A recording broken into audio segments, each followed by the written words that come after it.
Hello viewers, I'm your host Uzma Jaffrey with another episode of South Asia Focus. Let's begin the show with Afghanistan, where the political situation has become more complex and intriguing after the presidential elections. While on one side, both the frontrunners Ashraf Ghani and Abdullah have claimed victory, the Taliban on the other side have sought Islamabad backing for the resumption of peace talks that were cancelled last month by US President Donald Trump. A report.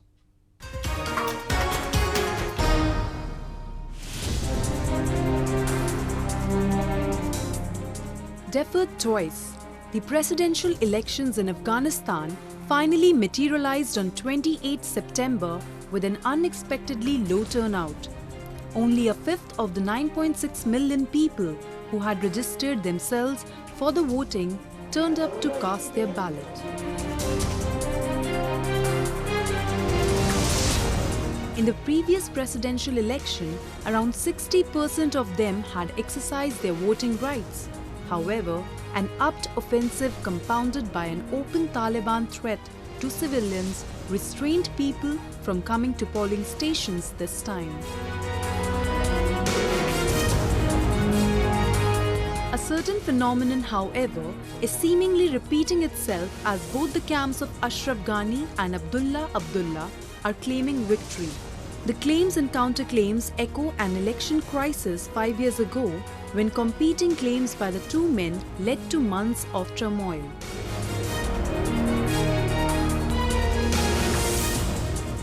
در وضعیت موجود انتخابات به دور دوم نمیره و تیم ثبات و همگرایی حکومت آینده را تشکیل میده. بعضی از مقامات حکومتی مستقیم متاسفانه در ولایت کشور در کار انتخابات دخالت کردند که برخورد قانونی به همراهشان صورت خواهد گرفت. Afghan presidential candidates have a pattern of assembling competing coalitions of regional and ethnic chieftains and accusing rival camps of organizing fraud in far-flung districts under the control of their supporters. Abdullah was also involved in a month-long election dispute in 2009 when he challenged the victory of the then incumbent Hamid Karzai. People are unable to take decisions in such chaotic situations as there are no credible exit polls in the country which can drive voters towards a rational and clear frame of mind. ارقام را که ما در اختیارم دارم امدفعه پیروزی مال ارقام نمیگم به خاطر که یک سوی تعبیر نشه پیروزی ما سیلابگونه خواد بود لندسلایت می باشه از ما خروجی چی می باشه او را ما باید منتظر بانیم و به حکم کمیسیون لبیک بگوییم احترام بگوییم ملت افغانستان مخشوش نسازیم قضاوت نمیتونه خیابانی باشه قضاوت باید اینستیتوشنال و نهادینه باید باشه و ما به این قضاوت نهادینه و اینستیتوشنال حرمت خواد گذاشتیم. The Independent Election Commission of Afghanistan has condemned and warned both the candidates of not making such announcements before 19th October when the preliminary results of the elections are expected. Meanwhile, something strange is transpiring in Pakistani corridors where both the Taliban leadership and the US representative Zalmay Khalilzad have held talks with the top leadership. These developments, which are a sign of an attempt being made to resume the collapsed peace talks, are in clear contradiction with the position held by US President. Moreover, they have also sent a complicated signal to all those who were hailing US for sidelining the insurgent groups. However, Kabul's stand is resolute and consistent. Earlier during the 74th session of UNGA in New York, it had asked insurgents to toe their line.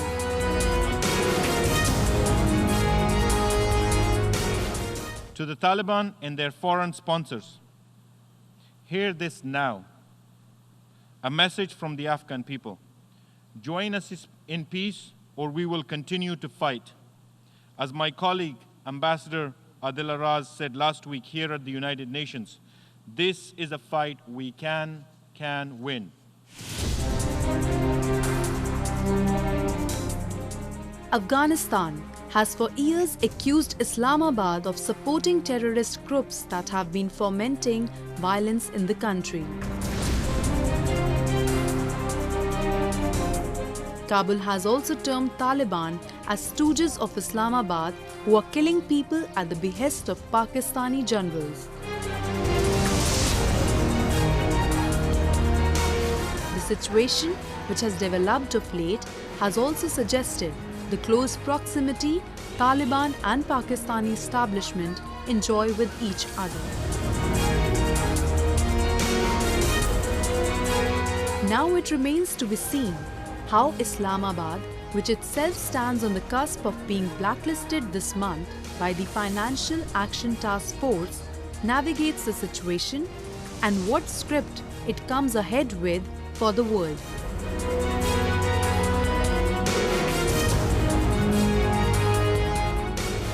Pakistan and fear seem to have become synonyms of each other. While its Prime Minister threatens the world by saying he'll take up arms, his followers are on a rampage against minorities. Christians, Sikhs and Hindus are systematically being targeted across the length and breadth of the country. And the principal tool being employed for the persecution is blasphemy law. From Christian Asya Bibi to Hindu professor, a lot of them have been targeted in the name of religious law. The country, which has received a lot of flack for carrying out terrorist attacks, is now backing fundamentalists to kill its own people. A report.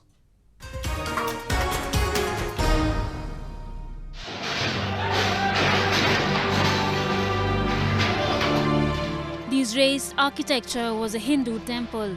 Scores of such buildings belonging to minorities have been demolished lately by an unyielding and rapidly growing Islamic mob in Pakistan. Sindh, where the predominant minority is Hindu, has witnessed a cruel and intensifying wave of violence where the minorities have been attacked by radicalized youth. A politics-driven agenda fueled by influential religious leaders has pushed minorities of Pakistan towards a constant shadow of fear. Recently, an indoctrinated adolescent accused an honorable professor of blasphemy and riots broke out. Anti-minority vandalism engulfed the region of Sindh.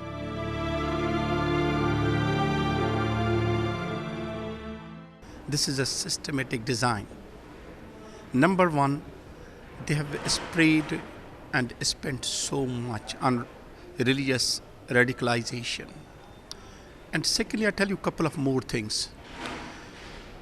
That Sindh produces 73-74% of gas at Pakistan. And the largest gas fields are in that Gotki. So Gotki, in fact, produces roughly 27-28% of the whole of the gas. So it's very, very important. Secondly, there is a very large Sindhi Hindu community in that area, in Gotki, in Mirpur Mathelo, in Obavado, in this area. And as it has been happening for last many years, they want to create a situation of fear and reprisal, and so coerce them to leave. And this is part of that. The mob vandalized street temples and damaged a school and houses belonging to the Hindu community in Kotki. Local Hindu community since then has been fearing more aggression from Islamist mobs in the country, where outraged sentiments have resulted in entire localities belonging to religious minorities being razed. While Christian communities are largely targeted in Punjab owing to demographic distribution, local Hindus are often attacked in Sindh, where they are more densely populated.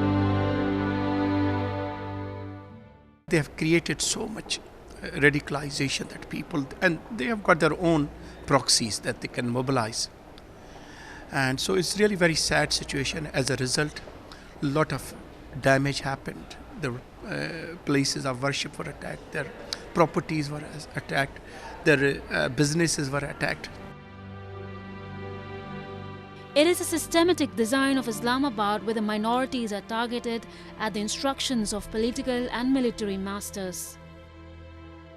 The drive against the minorities began a long time ago in the decades of 70s and 80s when minorities who formed a significant part of the country's population were subjected to an unannounced ethnic cleansing. Such is the situation today that people who contribute a double-digit percentage are struggling for their existence. In the past few decades, things have become worse for the minorities in Pakistan, the foremost reason being the radicalization of Pakistani society and government's apathy towards them. And if the situation persists even at the pace with which it is moving today, then the day is not far when Pakistan will be graveyard for the minorities.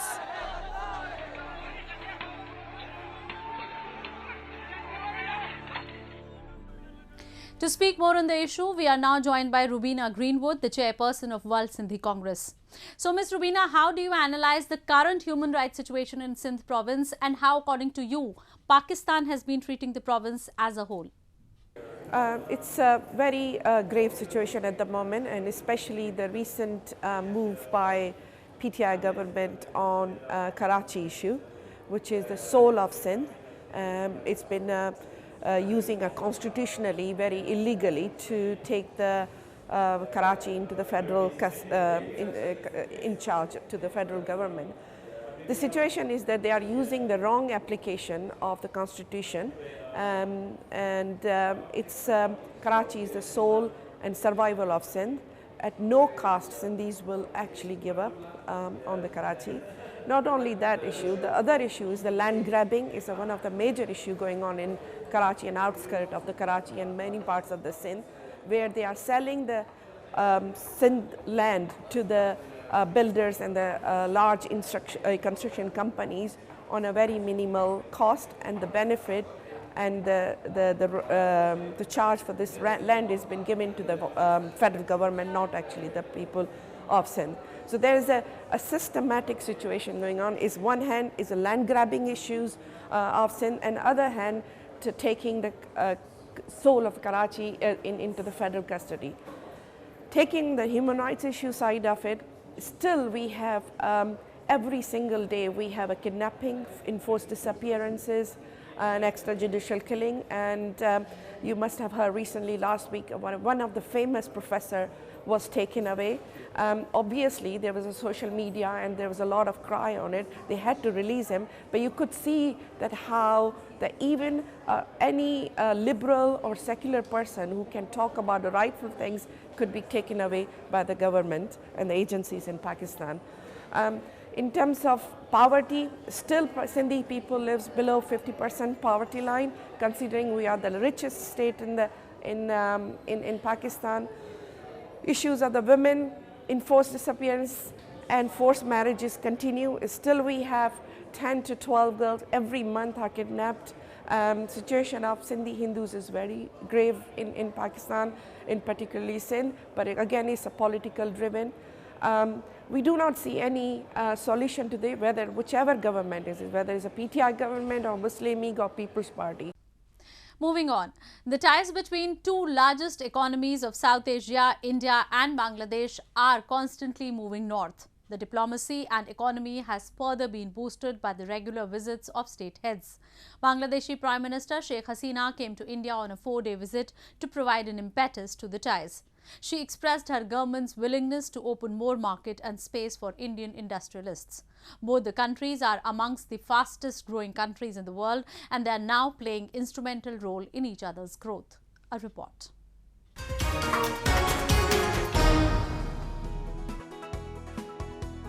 Sheikh Hasina is on a 4-day visit to India to further bolster the ties between two countries that have flourished in the last few years. Hasina, who believes that diplomatic ties have now been replaced by economic ties, inaugurated the India-Bangladesh Business Forum at New Delhi and stated that together both countries will take the bilateral ties to new heights. She urged Indian investors to step up their investment in Bangladesh, saying her country knows how to transform challenges into opportunities. Bangladesh has offered 3 special economic zones for India investors at Mongla, Bharamara and Mireshwar. 2 of them already we signed agreement and 3rd one will be signed very soon. This is Hasina's first visit to India after both the countries went to polls and same leaders returned to power with a thumping majority. Noting that most of the growing economies in the world have undertaken their primary trade and investment projects in their neighboring countries, she said in a similar manner, Indian business leaders could play a very big role in furthering Bangladesh's economic prospects. We also want to see trade and investment together where Indian big investors can set up industries in Bangladesh and export the products to the northeastern states of India and to the Southeast Asian countries, taking advantage of the improved connectivity between us. Bangladesh, erstwhile East Pakistan, is also one of India's largest trade partner in South Asia, with bilateral trade amounting to around $9.3 billion in 2017 to 2018. The two sides are expected to sign almost a dozen agreements to bolster ties and would also hold discussions on the sensitive river water sharing issue as well as the Rohingya refugees during the visit. The significance of strong India-Bangladesh ties goes beyond the bilateral context. Good relations between India and Bangladesh are bound to have a positive influence on the region. Regional countries like Nepal, Bhutan, Myanmar and Thailand will benefit from trade and transit connectivity between India and Bangladesh. Moving on to illegally occupied region of Gilgit Baltistan, where the people are deprived of the fundamental rights and essential needs. It's not just their land and resources which have been plundered by Pakistan, but also the jobs and the right of employment. Whether it is a clerk, clergy or attorney, all the positions are occupied by people sent from Islamabad and not the locals who have a prerogative over such offices. Pleas and litigations by the locals have not been able to buzz authorities from their stance. Islamabad's strategy has been quite simple and clear: exploit the region with all the might and suppress the dissent with brute high-handedness. A report.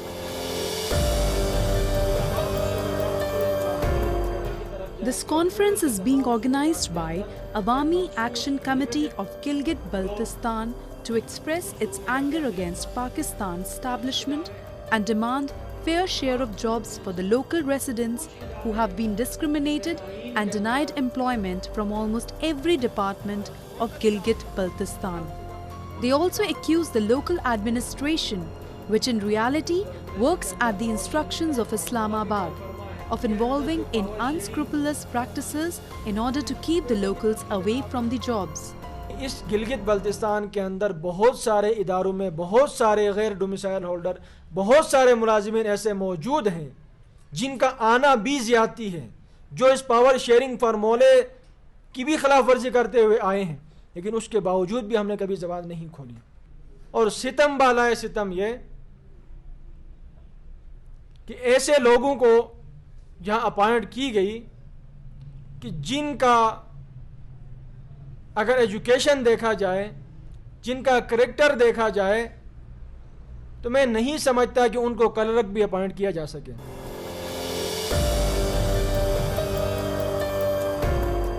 This discriminatory system has been in place since the region was illegally occupied soon after the formation of Islamic Pakistan. The civil and the military leadership have worked in coherence to give more damage to the people of Gilgit Baltistan.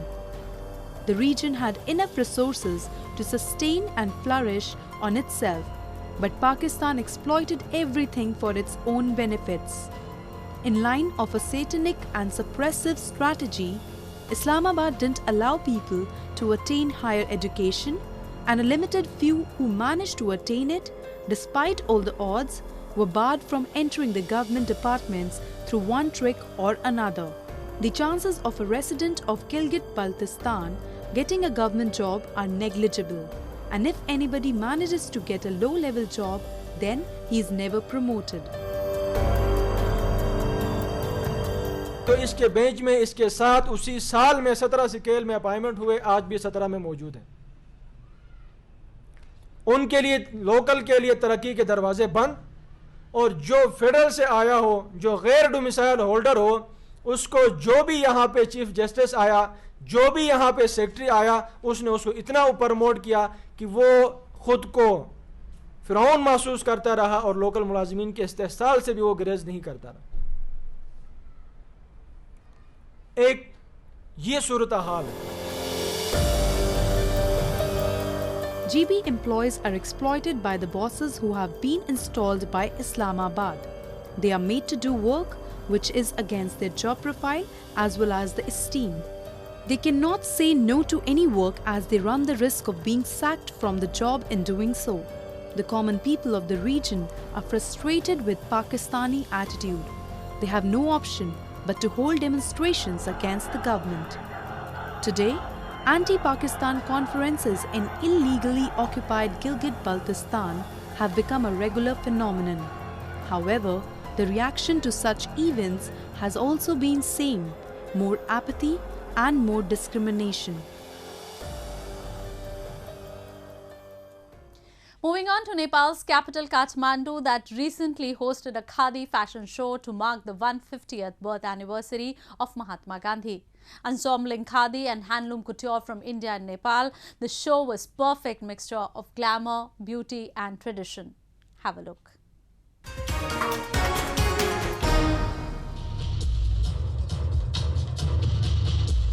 Donned in traditional Khadi outfit, models walked the ramp of Khadi fashion show that was organized by the Embassy of India in association with South Asia Foundation in Kathmandu.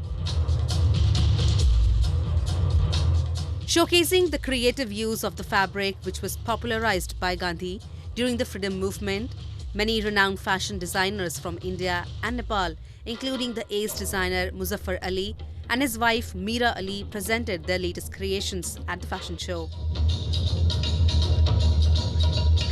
The current ambassador of India to Nepal, Manjeev Singh Puri, graced the event and highlighted the values and wisdom of Mahatma Gandhi before the audience.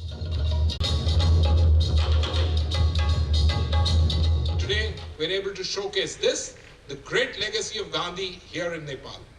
Mr. Muzaffar Ali, Meera Ji, Charu Parashar, Lisa Verma, and all the other fantastic designers from India, Sabha Nepal, Tara Bhuiya, all of them who are here, they are going to present something which is absolutely scintillating.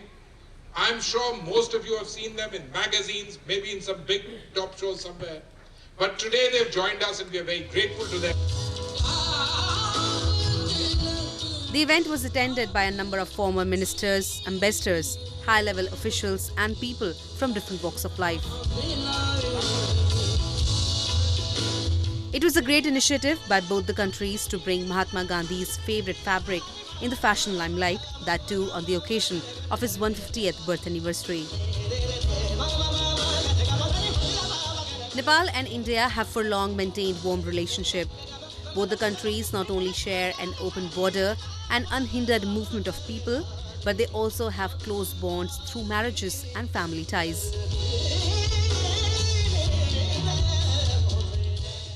Hosting such events will help to encourage hand-spun khadi both in India and Nepal as a fashion statement. With that, we come to the end of this week's episode. See you next week. Goodbye and take care.